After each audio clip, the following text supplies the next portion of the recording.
Okay, everyone, we're going to get started. I'm James Gordy from Bayou Energy. Thanks for coming out to the Energy Hackathon at San Francisco Climate Week 2025.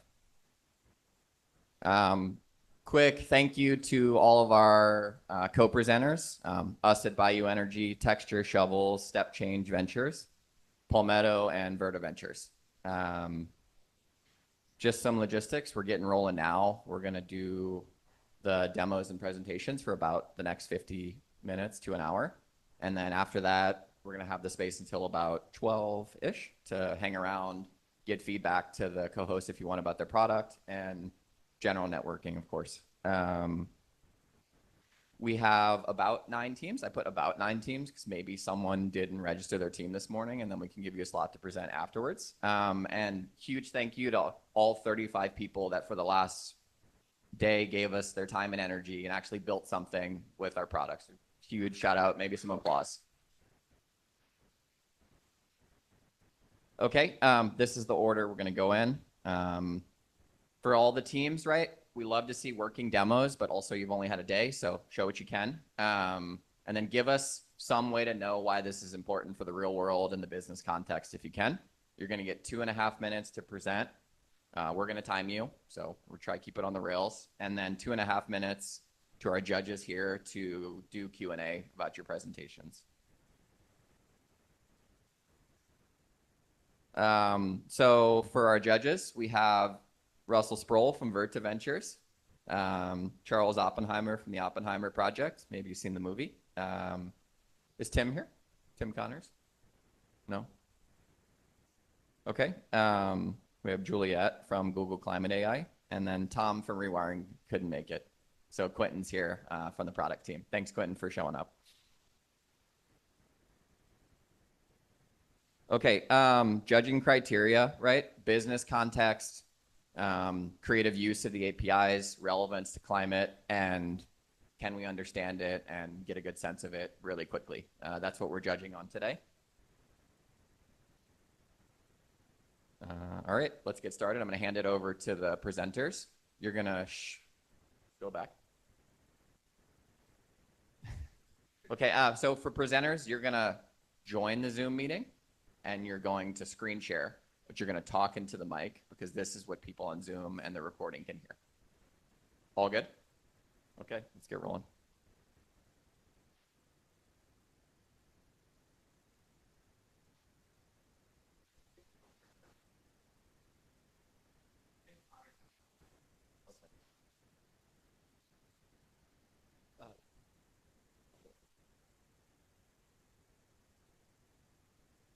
Awesome.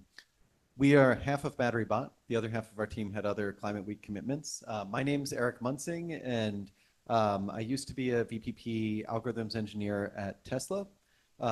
So have spent a lot of time on battery optimization. I'm also have the joys and sorrows of being a homeowner, and as an energy nerd, I would love to go electric. But a big challenge that I and other folks who are facing the electrification journey have is that we don't know how much solar or batteries we need to build under different scenarios. I might be interested in adding a heat pump. I might be interested in switching to an EV at some point. I might be interested in doing electric cooktop. And all of those decisions will change my electricity footprint and will result in different sizes for solar and battery.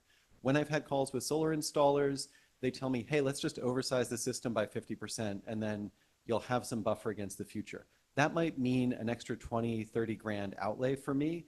And so I'm holding off.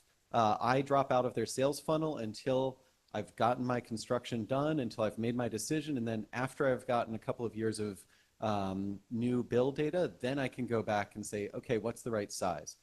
For the installers, this means a big loss in sales leads.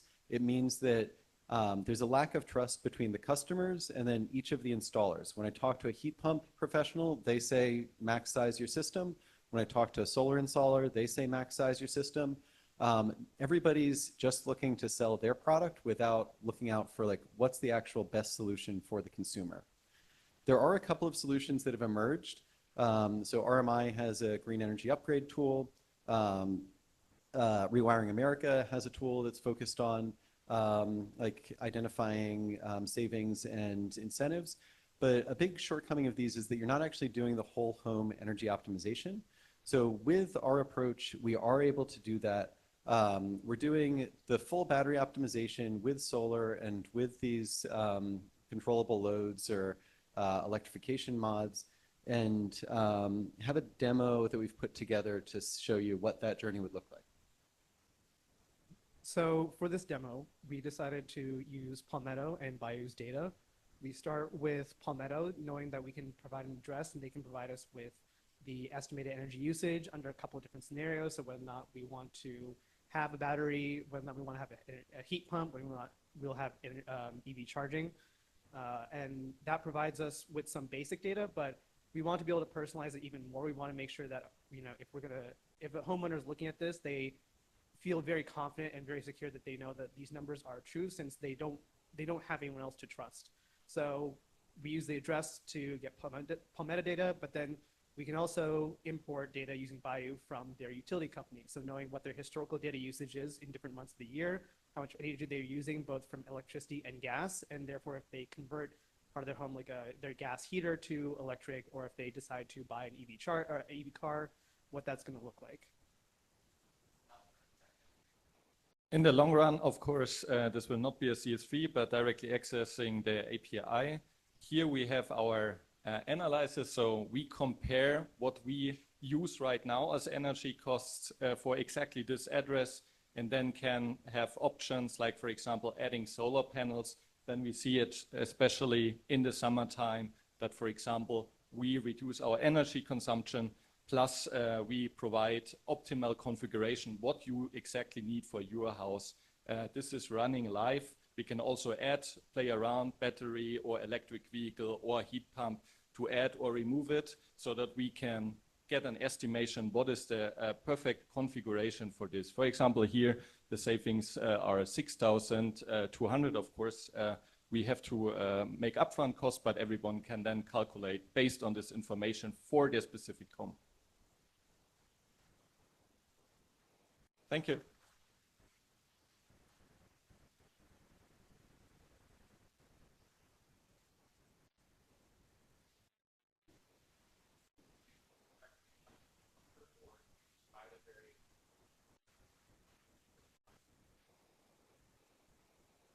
I think there's both options, and we haven't been able to do the customer exploration to figure out where the bigger value is. But I think for many solar developers, this is a loss in their sales funnel where they don't have the capability to do this. I've, in my previous job, have had calls with Pylon and Aurora and Energy Toolbox. And so they are interested in adding this type of functionality for their project developers, so that those project developers can identify like what is optimal battery operation under these. I think firms like RMI or Rewiring America might also be interested in this. One of our teammates also works at Quick Carbon, and this is a problem that they see. And so being able to provide that actual optimization, not just the heuristic, like you live in this state, you might be eligible for these incentives and rebates. We haven't explored like the actual market size and what the go-to-market strategy would be in those though.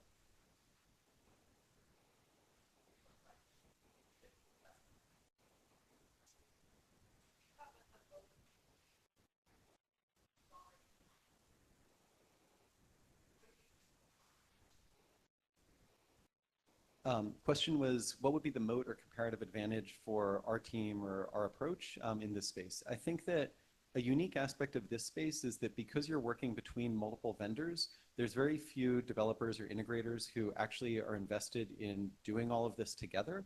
Like just the solar company isn't interested in optimizing for heat pump electrification. So having like a firm that's at the middle is actually well positioned to like be defensible against Sunrun or Sonova.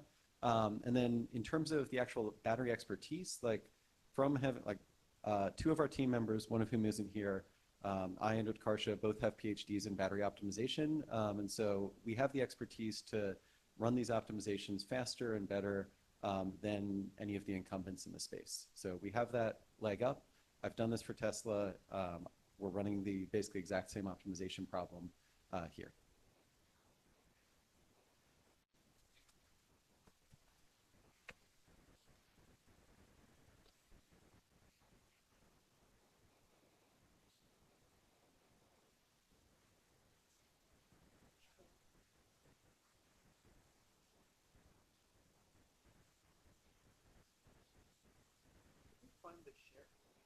Awesome. We are CarbonAware. We're a team of developers, designer people working in tech who working on reducing the carbon impact of our code. And my name is Donnie, and I work in data. And data centers are energy intensive. In 2023, it was 176 terawatt hours in terms of energy usage. In the projections in terms of 2028 are that that's going to go up to 580 terawatt hours, which using Palmetto's energy intelligence API, that's 50 million times what a single family home would emit throughout the course of a year. And you can just see the quick rising all from 2014 to 2023 and then into 2028. The problem here, as someone who schedules a lot of cron jobs and data transformations using dbt in different cloud workflows, schedulers optimize for availability and emissions, and not emissions. And most teams can't see the carbon cost of their workloads. And sustainability teams must reduce cloud emissions to actually get to their net zero goals. And right now, there's no visibility into what actually leads to those emissions. Quick view on carbon intensity. Carbon intensity fluctuates dramatically throughout the day, and that's a function of inversely function of when renewables are available for the grid to use. Data centers also run in the same place. That is carbon intensity is the measure of the amount of CO2 that's emitted per unit of activity. So when the sun is out, basically, is when lower carbon intensity. Awesome. So we have a problem. Schedulers are running jobs in a way that's not carbon aware. They're totally ignorant of this. But we have this kind of data on carbon intensity. There's really good carbon forecasting APIs from WattTime, from electricity maps, other places where you can get a look ahead at what the carbon intensity is going to be in a period of time. So what we have built is a tool that integrates a job scheduler that really any data team, AI team, any engineering team is going to use with this forecasting API. So it's making carbon aware decisions about when to run carbon intense jobs. So quick blurb on how does it work. Right now we're integrated into Kubernetes. Pretty much time. We're integrated into Kubernetes. We looked at data from Palmetto. We showed that with some very small changes, they can reduce the carbon intensity of their jobs by 3, 5, 12%, depending on how flexible they are and when they run the jobs. This can look like 100 kilograms of CO2. A demo, we have a markdown file. It's great. Some next steps, we want to be the platform for everything where you're scheduling jobs and when you're doing stateless workloads as well and thinking about where to place them. A big piece going forward is going to be providing observability for people. Here's a mock-up of the dashboard. You can tell some really compelling narratives about, the differences you can make just by making really small habitual changes to the way you run jobs in a way that's super non-invasive. This is the team. Everybody has been so phenomenal, and thank you.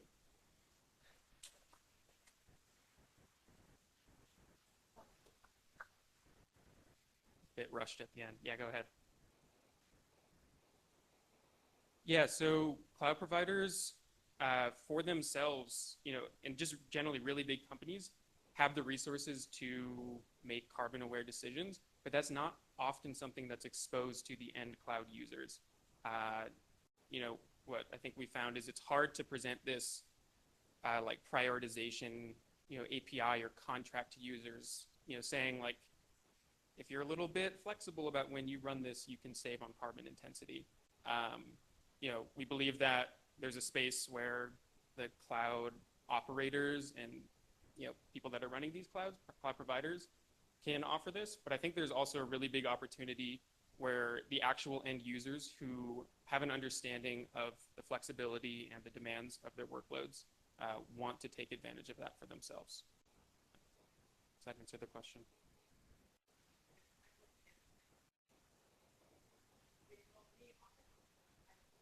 Yeah. So are you with Google?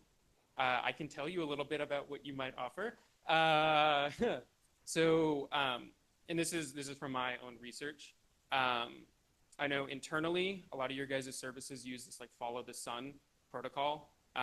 So, these really big ML jobs, things of that nature. You guys have very intelligent information about where to place that, following the sun, following the solar energy, where it's really clean. And energy is really cheap. In terms of what is exposed to users, the thing that I'm most aware of is you guys will highlight what the low CO2 or like the clean energy data centers are. I think US Central 1 is one that you guys kind of point at and say this is a good place. In terms of like a more granular and real-time API for developers, that's not something I'm aware of is being offered. But I think that's an extremely powerful thing, and I think given the opportunity, a lot of developers would take up on that. Okay. Anything else?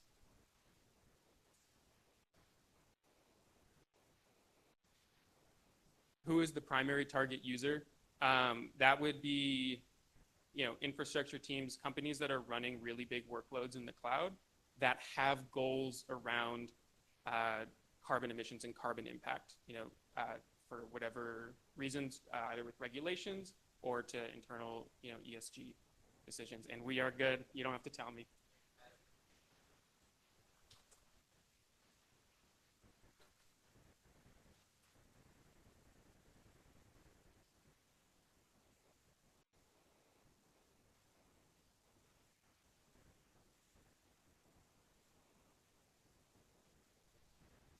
We're Energy Muffin. We're 6 of us. 1 of them is on Zoom. The problem we're looking at relates to renters.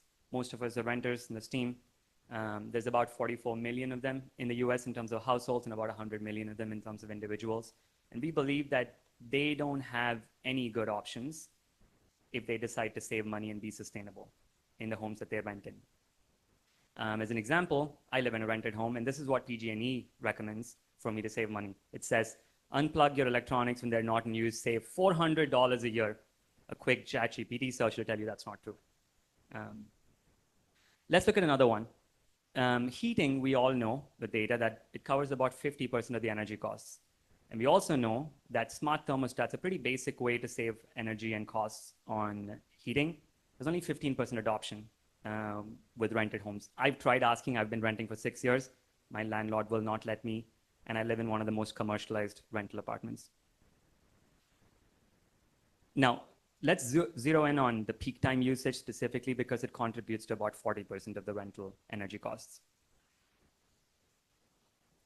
What if we could nudge these users timely and contextually to help them do this manually? This was the premise, and we'll go into the demo, share the demo offline. The screen sharing is messed up. We'll use it with the screenshot. Okay, perfect. So essentially, after user signing up in our app, he can insert his data, linking essentially his PG&E data and inserting address, signing up. Then he's going to be set into a landing page where he could see a personalized recommendation based on his data. Costs will be inserted from Bayou Energy, past energy usage, and projected savings would amount essentially up to $30 each month. So annually you could save $631 by not using peak hours and being mindful about your peak hours. So we utilized Palmetto's API and Bayou's API as they have really powerful forecasting tools, and we can you see different energy usages and energy breakdowns from Palmetto's predictions. So we built a custom API to wrap around Palmetto's energy intelligence API so that we can adjust around what time a specific renter can turn on their heat, and that way we could see a projection of their outcome. That's pretty much what we have. We talk about future iterations, but if you have any questions, please share them.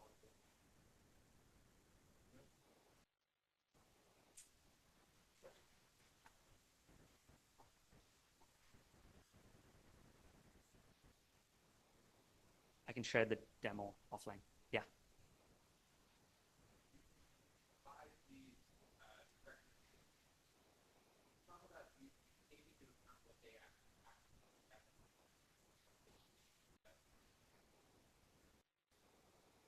That's a great question. So the first part is actually looking at their past usage, understanding their contextual situation and making these nudges and recommendation. The second piece is closing that feedback loop, like you said. That part is not done yet. The way we are thinking of doing it is obviously we can't really go into their home and check if they're actually turning on the heat, but we can infer based on the changed heating data. And then if their bill reduces, we can attribute those changes to those reductions that happen.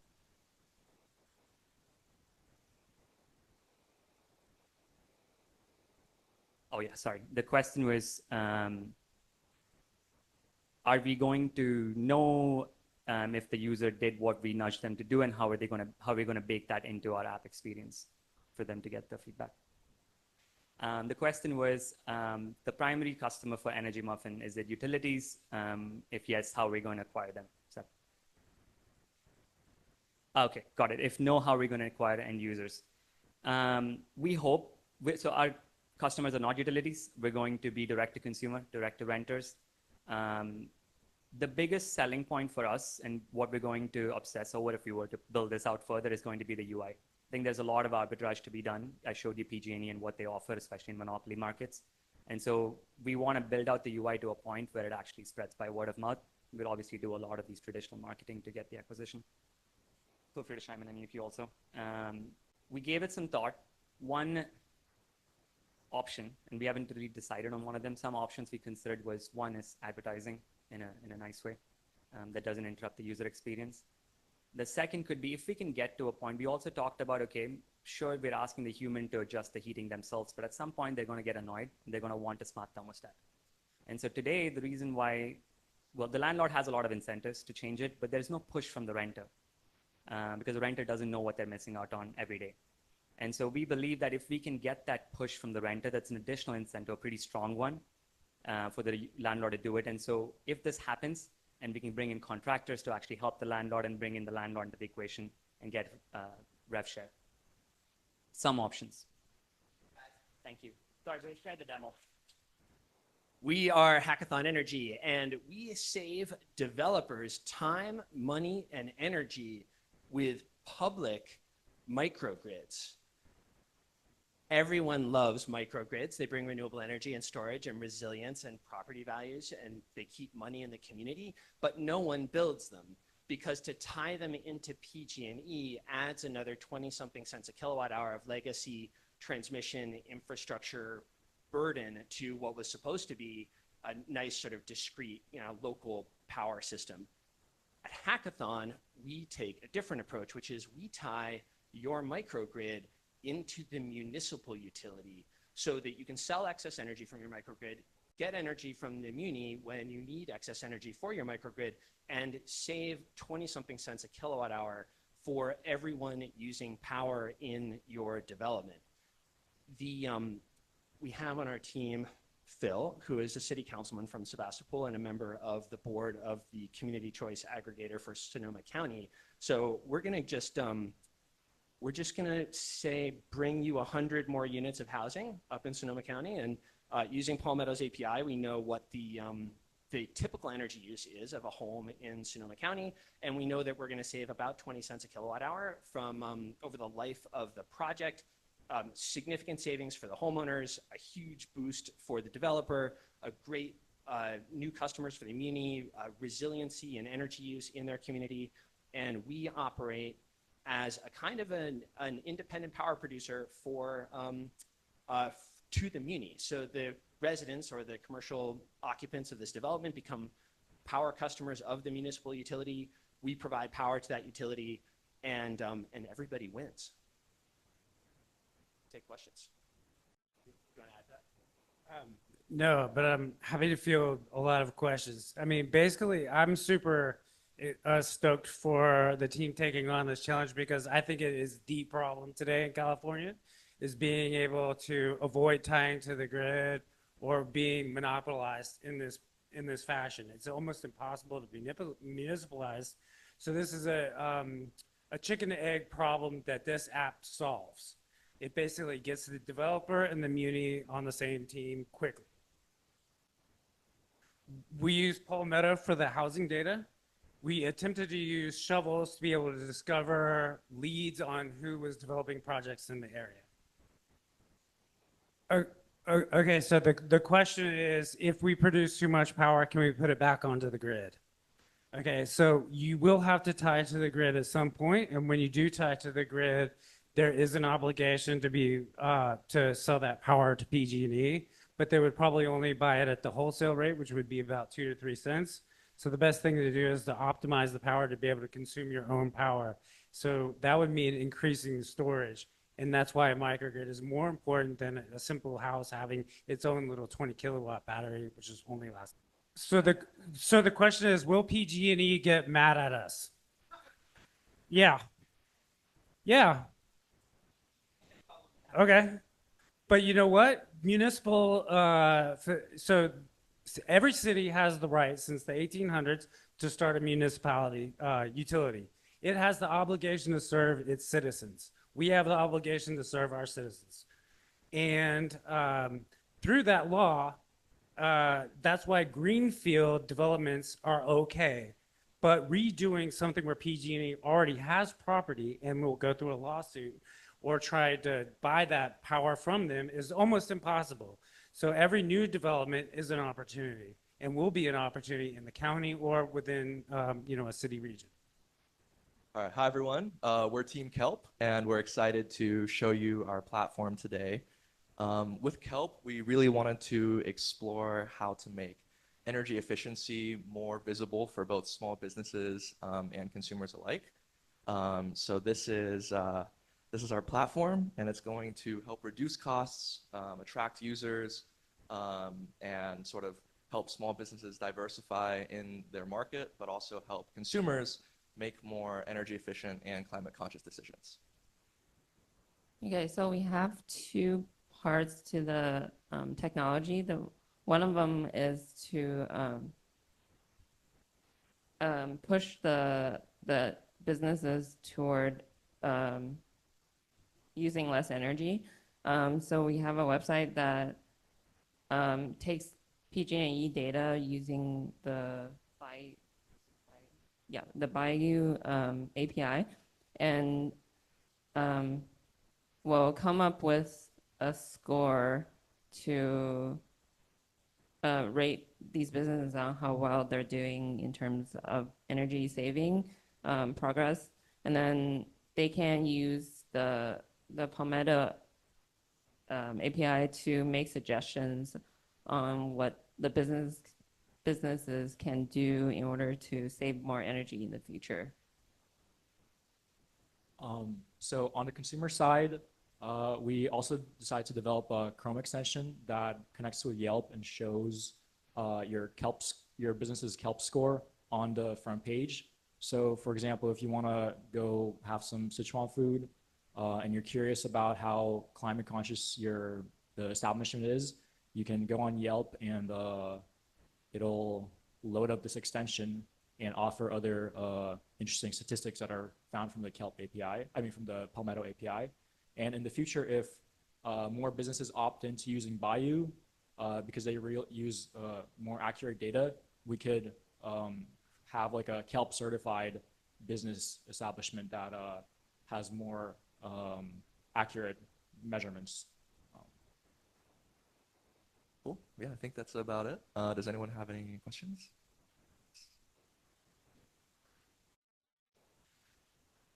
Yes. Who do we view as our primary customer? I think the small businesses side would probably be more on the customer-facing thing because at the end of the day, we'll be incentivizing small businesses to upgrade their energy and be more energy efficient and therefore be more marketable for the customer. Okay, so the question is, are there other places that we can sort of see this data surfacing other than Yelp or other consumer-facing platforms? And yeah, I think that there are probably a lot of places where this could be. Yeah, well, the Kelp score could show up as a QR code on a wall or a bulletin board. It could show up on even like a product hunt badge, but like a Kelp badge on a company website. And these are some other ideas we have on where to integrate it. Yeah, it could show up on like, I mean, Belly, Uber Eats, you know, delivery apps, things like that. So, right. So, how do we talk to small businesses who may not be super motivated to be looking at the Kelp score? Sorry. I think that's where our consumer side product comes into play, because if we popularize the Kelp score on kind of the Yelps and all those other things, and consumers show that this information really matters to them, we can use that as an incentive or even leverage to encourage businesses to hop on. And there could even be like a premium, like a verified business, which could be even more attractive to kind of have that status for a small business. With Palmetto, you only need an address to receive this information. However, we want to kind of display this information with an asterisk, because a lot of Palmetto's data is probabilistic as opposed to actual, and to offer more accurate data, businesses would have to opt in and connect their PG&E accounts, and we would display information from the Bayou side. Happy Earth Day. I'm here to pitch a community solar and wind startup, tentatively called SolarShare. I'm a little unfamiliar with using this presentation mode. I normally use other things, so sorry. In the next 2.5 minutes, I'll walk you through the team, the customer, the value proposition, the business case, and share a solution mock-up. I'm Brian Gardner, and I worked as the product manager, while Jordan Neal worked as a one-man whiz-bang product team. As a renter or a homeowner, who lives in a multifamily building, I can't put solar or wind or anything else on my roof or property, but I want to invest in clean energy project. I don't know how to find people to invest with me, and I don't know where to buy property to get the best electric bang for our collective bucks. So this is a huge potential market. About half of the US lives in multifamily buildings, and that share is even more in states like New York, California, which have the highest solar incentives. It also is a growing share of the market, with multifamily construction increasing by 4 times since 2009. Finally, 86% of homeowners who don't have solar or wind would consider it, and only 7% currently have solar. Our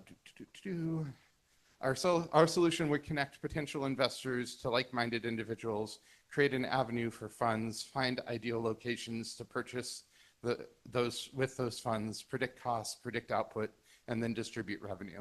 Here's a mock-up of the potential product. Does that mean time or 1 minute? Okay. For this example, we're assuming geographic proximity. That doesn't need to be the case. In this instance, there's nothing near downtown Chicago, but there's something outside it. So there's a little blow-up of what the location would look like. And then you can find out more information about what the solar project might be and what your carbon offsets would be. And we found a use case for many of the hackathon sponsors, including Texture, Shovels, and other things. Move that thing. Palmetto, etc. So that's my presentation, 2.5 minutes. Thank you so much. Yeah, so the question is to go back and how we leverage the data.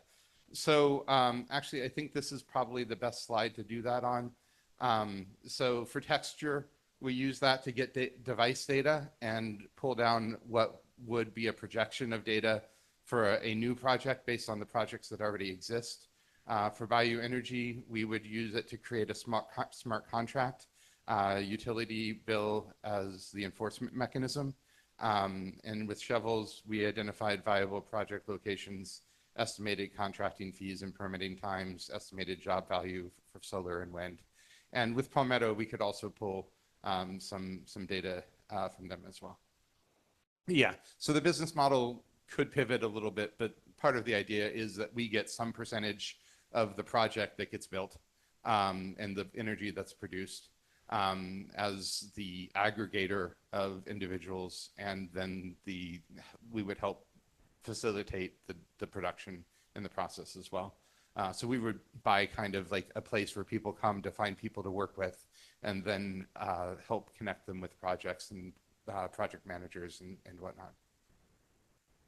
So to repeat it into the microphone, the question was, would you go direct to renters? And the answer is yes.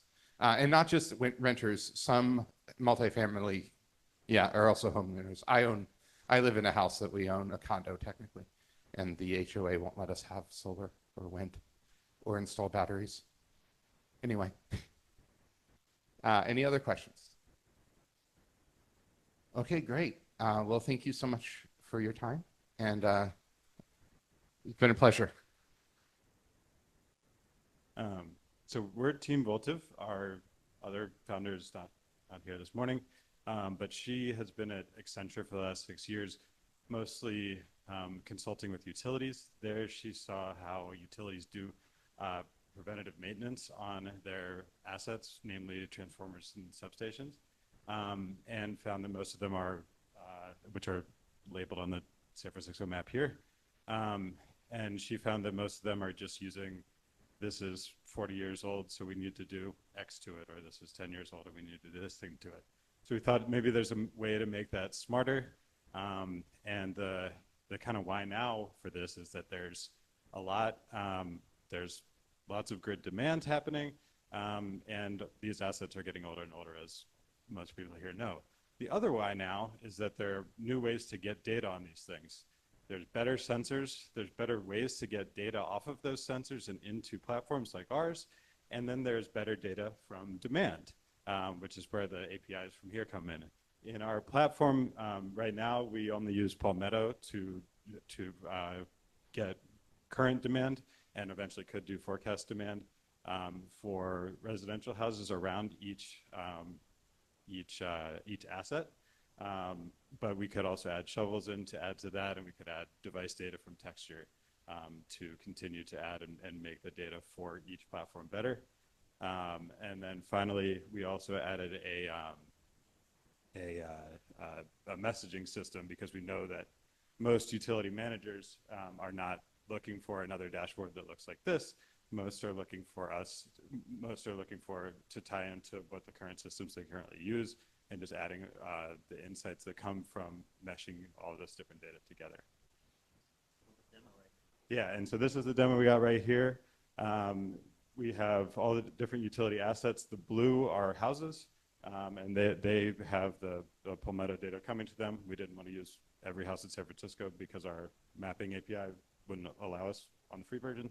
But for example, this is a substation, so it shows how much generation is existing here, when it was last updated. And then if you go into the transformer one, this shows us more of, here's what we might be getting off of the sensor, and some of the risk factors, what we might be concerned about, location, and then more data feeds into there from the Palmetto data we get from the demand side. Yeah, questions like, how is UI built so quickly? We basically ended up using Lovable for like initial iteration, and then there was like a lot of bugs. So being a developer, it's pretty easy to go in there and be like, okay, here's the code saying, just fix all that stuff. And yeah, so like, Lee and Christelle like iterate, they basically build the features, and then I'd basically be like, all right, here's the bugs, fix them. Yeah, I'll say building with Lovable is kind of hilarious. Like what you saw on there, Christelle made it a single prompt almost, and then Neil just made it all actually work. Like doing the bugs and then the API integrations was most of what time was spent on. There's quite a few off-the-shelf sensor systems that now there are data sets you can get from drone flyovers, from helicopter flyovers, from sensors on the assets themselves, most of which feed into the utilities program already. But in order to get into that, we'd need to sell them something first and then be able to get there. So probably starting with the demand side will help at least give some interesting data to gain trust, and then be able to get some of the sensors that the utilities own already. So unfortunately, this is a question for Christelle because she's the one who's been doing the consulting for the utilities for the last 6 years. But basically, her point was that utilities already have ticketing systems for how to do maintenance. And so, but those ticketing systems, again, are built on this asset is 32 years old, so you need to do maintenance on it like 2 years from now. And so this is like, well, let's build into this ticketing system smarter data for when they need to do the same thing, but not actually change that user interface for them completely right now. All right, so I thought I could do this solo, but the answer was no. So I've ended up with a bit of a demo presentation. It's most of a UI with a concept behind it, but does have plug points and basically points where we would be implementing several APIs from Bayou and textures. So the concept at first is aggregating enterprise energy generation for REC certification. What is REC? I'll just quickly go through basics. REC is a certificate for proof of creating renewable energy. Renewable energy has picked up a lot, domestic of course, but domestic I'll not discuss today. We'll talk about slightly larger installations, which are your SMBs and enterprises. And when these guys generate energy, they give it back to the grid, and most of them are plugged in feed-in tariff. At this point, we could say all of them are plugged in feed-in tariff, where they get credits and benefits through their electricity supplier. And the electricity supplier in turn deals with the REC and the financial constructs forward. But what if they themselves could realize the REC? The core problem is the overheads of registration and getting signed up effectively on a registry which issues RECs is very, very hard. Even large enterprises do not come there. That is where you would have dedicated energy generators doing that stuff. But that is pretty much a typical bureaucratic setup, not easy to replace, but right in front of you to replace. So the concept is aggregating their demands, bundling, again, a concept common in the energy and carbon markets, but bundling SMBs and enterprises together and how you could do it with textures and Bayou APIs, for example. The problem, I had a slide for this. Adoption of solar, we spoke about it. Enterprise lags, we spoke about it. And the end buyers and registries in the compliance market, this is limited to geography, hence not a solution for not even all countries, but even in US, not all states, but states which do have high PRS stringent requirements. Over there, the amount, the amount of USD dollar of REC is higher than the retail energy of price of the retail energy. Hence, as of now, it only makes in certain states, but naturally it's expected to grow across states. Yes. The opportunity, I'll just quickly get through this, is a lot of early movers for this market are pretty much early adopters for timestamped granular RECs, which is another thing, are in San Francisco because they have very high data center footprint and various other footprint concerns. Just going through it, the solution, I would like to do a quick demo. System architecture, this is the important point. On the edge, the way this works is verification is complex, hence you cannot bundle it for domestic or enterprise users. But what if you could do it with consistent and continuous data monitoring with, let's say, smart devices included through Textures API?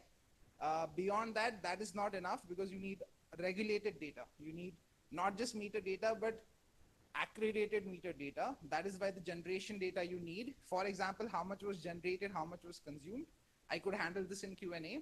For this, you would need Bayou telling you exactly utility data, what PG&E has given you as a bill, what was that data over there, what was the consumption and generation, and how do you real-time monitor it with Textures API has AI layers for missing data. Sometimes data does go missing due to internet, various stuff. You could fill the shapes, the curves.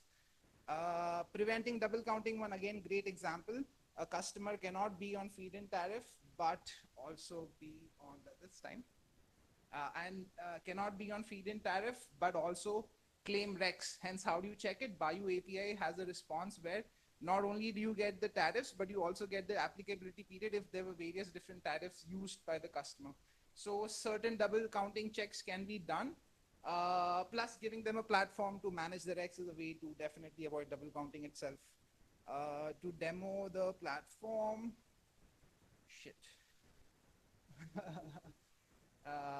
this is how enterprise would see their, if they come in, this is basically trying to build on top of Textures API where you have sites and devices, which is, you could have multiple sites as an enterprise. You could have multiple devices.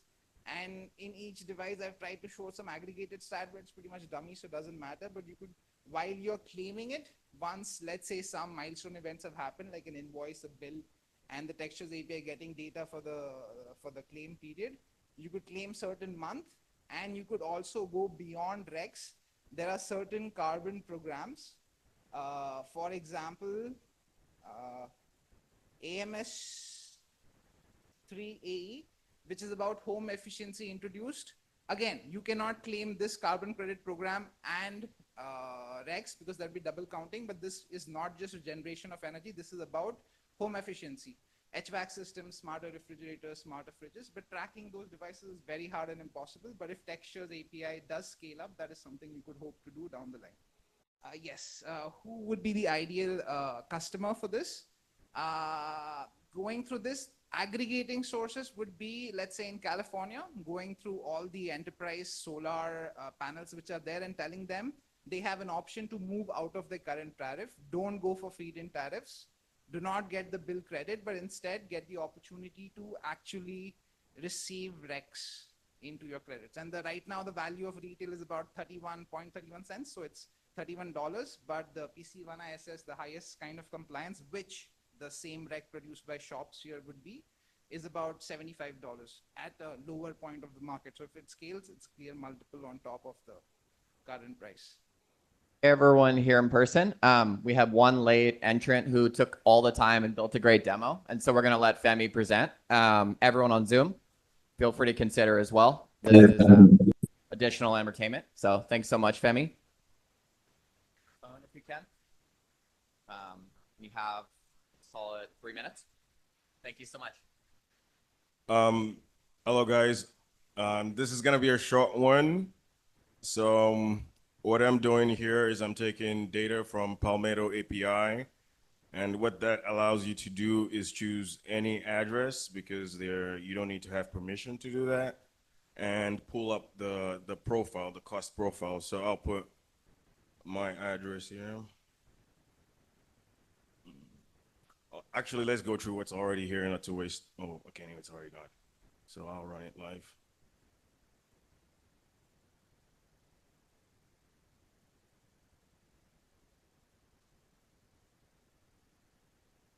So it gets the geocode, then runs it through Palmetto.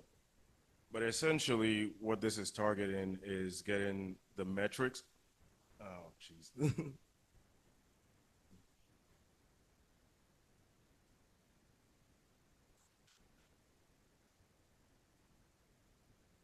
So what that does is it takes data from Palmetto API and it calculates a lot of metrics.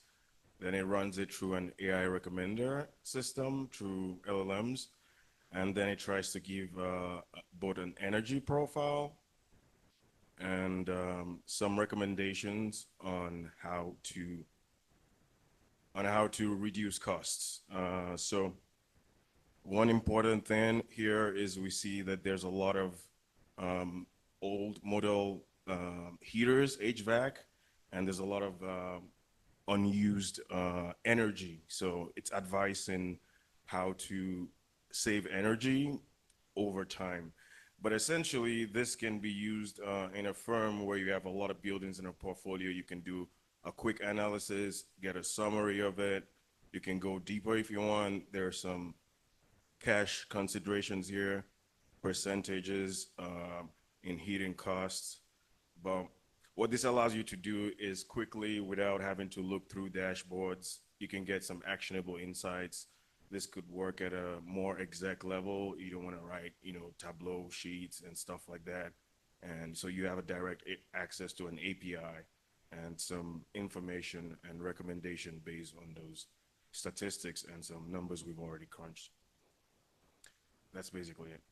Yeah, I think a easier plan might be maybe B2B. So maybe even provide the data already analyzed, or you have this plugin that can help you analyze your portfolio. You just take the addresses in and get recommendations. Maybe you don't trust your contractor, and you could give him those suggestions. So there's many ways you could use it potentially, but I see This takes away, the coding part and allows someone more C-suite to get a, quick overview. But with a little bit more work, you could expand with a few more APIs maybe.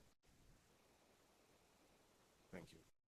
Okay, now it's time for the judges to huddle up, figure out their top 3 based off the criteria we had shared, and then we can reconvene to announce the winners. Judges, do you need a few minutes? Yes? Okay, cool.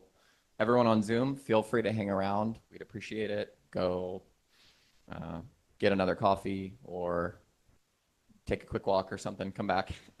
Otherwise, you can get the results on the recording. Thank you. Hi there. I'm Ben.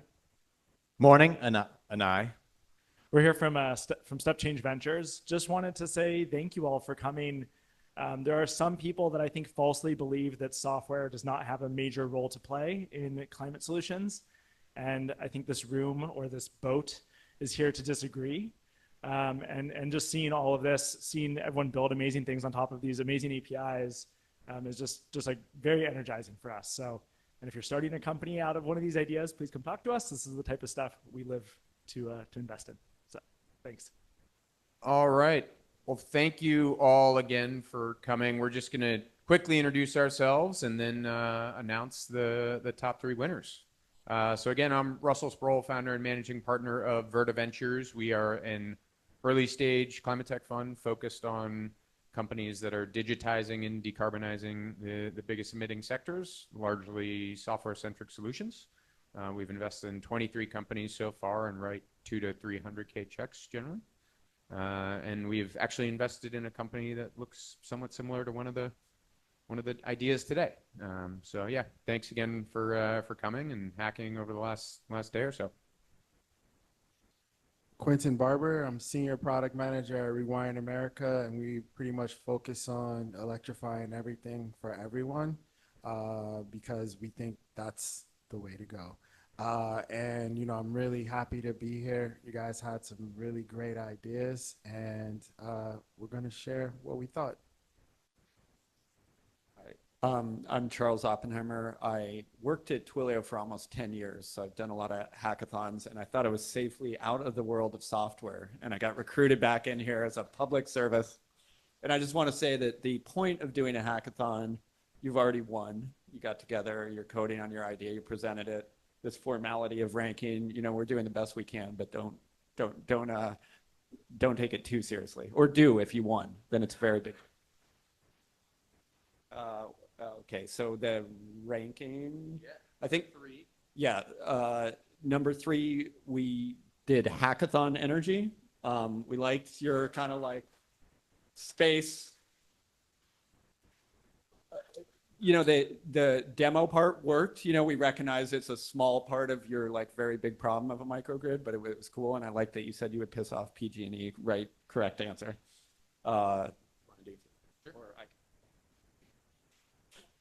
Let's see. 2 was Battery Bot. You guys were very close to the top. Great presentation, great demo. Obviously worked, and it was like just direct match for the APIs and the business use case. So going public soon, I assume. And number 1, I can't remember. Voltiv. Maybe that I liked your UI and the use case, and it just seemed like you could grab that and turn it into a business, something like utilities are not doing now. They use software to do it. So good job, guys. Yeah. Thank you.